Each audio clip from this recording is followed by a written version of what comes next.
Избирательная кампания этого года в Коми проходит на удивление спокойно, ни одного крупного скандала и фактов применения грязных технологий. Жалобы кандидатов на возможные нарушения рассматриваются в суде в рабочем порядке. Последний случай из ряда курьезных. Двое кандидатов попытались снять с дистанции своего будущего конкурента за торт, подаренный избирателю. Посчитали не иначе, как подкуп. Последнее судебное рассмотрение состоялось вчера. Рассматривалось административное исковое заявление об отмене регистрации кандидата по городу Сыктывкару по признакам подкупа избирателей. Это уже было апелляционное рассмотрение, окончательное решение принято, вступило в силу, а регистрация кандидата осталась в силе. То есть факты подкупа в данном случае не установлены. Из 209 зарегистрированных кандидатов 8 позже написали заявление и добровольно отказались участвовать в выборах. Таким образом, на сегодня официально зарегистрирован 201 кандидат. Списки в бюллетенях уже не изменятся.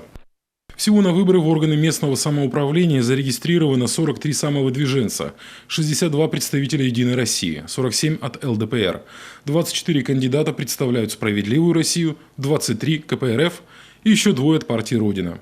Прогнозировать активность избирателей на нынешних муниципальных выборах сложно, хотя досрочное голосование в отдаленных районах показало неплохую явку. Завершилось у нас досрочное голосование в труднодоступных отдаленных местностях.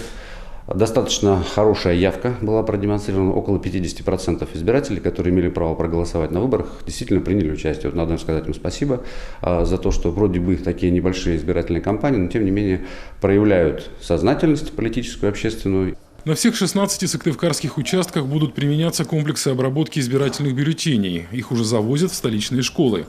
Так называемый КАИП в автоматическом режиме сканирует и подсчитывает голоса, а затем распечатывает протокол и передает информацию в вышестоящую избирательную комиссию.